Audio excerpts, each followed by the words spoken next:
Okay students, तो हमने बात करी थी पिछले क्लास में जब हम नेगेटिव पढ़ रहे थे कि हम इंटरोगेटिव पढ़ेंगे, बट शायद उससे पहले हम लोगों को दिस और दैट पढ़ लेना चाहिए। उसके बाद हम इंटरोगेटिव पढ़ेंगे तो बड़े अच्छे से समझेंगे। तो दिस और दैट इज ए मार, एक्चुअली अभी तक हम लोग इज ए मार में ही चल रहे हैं। इज ए मार में ही दिस दैट भी पढ़ेंगे, फिर इंटरोगेटिव का सेकेंड पार्ट, फिर इज ए मार से जोड़कर कई सारे और वर्ड्स को पढ़ेंगे।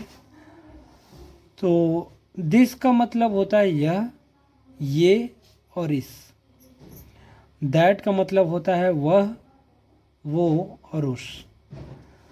अफर्मेटिव स्ट्रक्चर हमने क्या बनाया था पहले कि पहले सब्जेक्ट रहेगा, फिर इज ए मार रहेंगे, फिर ऑब्जेक्ट, फिर ईटीसी। बट अब सब्जेक्ट ही हमारा क्या हो जाएगा, दिस और दैट। देखिए दिस और दैट ही सब्जेक्ट हो जाएगा, और दिस और दैट सिंगुलर माने जाते हैं, और जिसके लिए हम लोग इज का यूज़ करेंगे, और फिर उसके बाद ऑब्जेक्ट। हम इस स्ट्रक्चर पे काम करते हैं। पहले सब्जेक्ट को पुट करेंगे, फिर इज एम आर में से इज लग जाएगा क्योंकि दिस दैट के साथ इज ही लगता है, फिर ऑब्जेक्ट, फिर ईटीसी।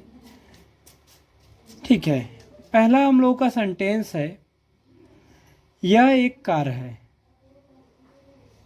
यह की इंग्लिश दिस। यह एक कार है, दिस के बाद इज, एक कार तो a car, this is a car.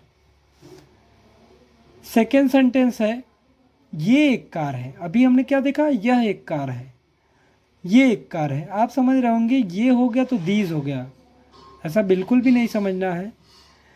आपको इसके बाद के वर्ड्स को देखने हैं कि ये किसको डिफाइन कर रहे हैं, सिंगुलर नंबर को या फिर प्लूरल को। तो ये एक कार है किसको बताता है, एक कार है तो किसको बताएगा, मतलब दिस को बताएगा, दिस इज अ कार। तो उस समय हम उसकी ये की इंग्लिश दिस लिखेंगे जब आगे एक ही कार है। ठीक है, दिस इज अ कार। इसीलिए कहा जाता है सेंस पे डिपेंड होता है, ये वे बोलना नहीं, वहाँ क्या है उस पर डिपेंड है कि उसकी इंग्लिश क्या होगी, क्या सेंस बन रहा है, क्या मतलब निकल रहा है। ऐसे ही वह एक झोपड़ी है, तो हमने बनाया दैट इज़ अ हट। पहले वह की स्पेलिंग दैट, फिर इज आएगा, फिर अ हट। फिर आता है वह मेरी गाय है। अब दैट इज़ माई काऊ, मेरी गाय है, मेरी आ गया तो काऊ से पहले ही माई लगाएंगे, that is my cow. According to structure पहले दैट, फिर इज़, फिर माई, फिर काऊ। ठीक है, अब देखिए हम लोगों ने यहाँ पढ़ा था वह एक झोपड़ी है, और हम लोग यहाँ पढ़ रहे हैं वो एक दरवाज़ा है, तो दैट इज़ अ डोर। ठीक है, यहाँ पे वो के लिए दैट हमने लगाया, क्यों, वो तो है बट एक दरवाज़ा है। ठीक है, तो वो को भी हम दैट कहते हैं, तो पहले दैट पुट किया, फिर इज़, फिर अ डोर। ठीक है, आगे देखते हैं हम लोग, ये उसकी गाड़ी है, दिस इज़ हिज व्हीकल।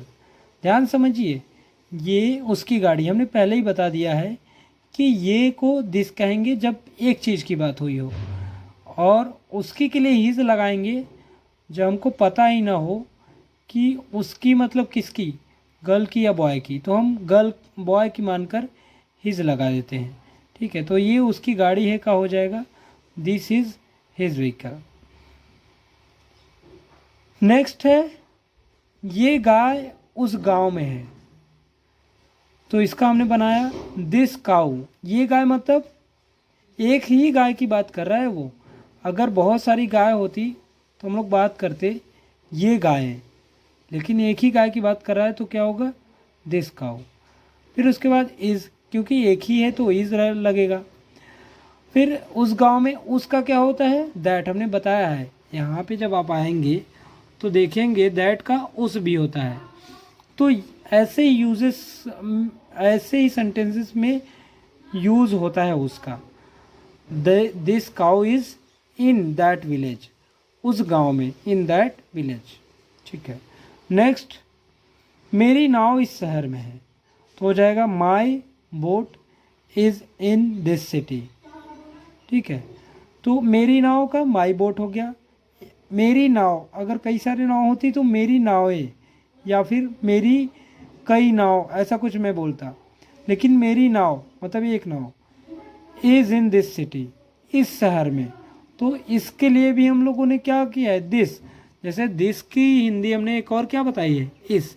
हमने यह देखा, ये देखा, इस देखा। ठीक है, इस समय इसको ही देख रहे हैं। मेरी नाव इस शहर में है, तो इसका मैंने क्या बताया, बनाया, माई boat is in this city. Okay, next sentence है हमारा, इस क्लास की एक लड़की वहाँ है। तो इसका ट्रांसलेशन हमने क्या किया, a girl of this class is there. इस क्लास की एक लड़की, मतलब एक लड़की, अ गर्ल, यहाँ सब्जेक्ट यही है, एक लड़की। तो पहले सब्जेक्ट की पुट करेंगे। हमने कहा था ना, दिस और दैट को छोड़कर कुछ ऐसे सेंटेंस आएंगे जहाँ आपको सेंटेंस में दिस दैट सब एज अ सब्जेक्ट नहीं मिलेंगे। तो यहाँ सब्जेक्ट एक लड़की है, तो अ गर्ल कहाँ की, इस क्लास की, of this class. A girl of this class is there, वहाँ है। ठीक है, लास्ट सेंटेंस हमारा है, इस घर का एक आदमी घर से बाहर है। तो इसका क्या है, this, a man of this house, इस घर का एक आदमी, a man of this house is out of the house. Thank you students. आपने आज देखा कि दिस को यह भी कहते हैं, ये भी कहते हैं, इस भी कहते हैं, दैट को वह भी कहते हैं, वो भी कहते हैं, उस कहते हैं। ठीक है, और उसके लिए सारे सेंटेंसेस को हमने देखा। यहाँ पे उस लगा है, यहाँ पे इस क्लास लगा है, तो सारे सेंटेंसेस को हमने देखा और सबको अच्छे तरीके से समझा। बने रहिए। अब नेक्स्ट वीडियो जो है वो दिस दैट के कुछ कॉन्सेप्ट को लेकर रहेगा और इंटेरोगेटिव सेंटेंसेस पे रहेगा इजेमार के। ठीक है, अभी बहुत ही चलेगा लंबा इजेमार, तब तक के लिए बने रहिए। Thank you students. मैं चाहूँगा कि आप लोग इन पांचों सेंटेंसेस के ट्रांसलेशन बनाकर कमेंट बॉक्स में भेजें, फिर मैं चेक कर पाऊँगा कि आपने मेरे से कितना सीखा।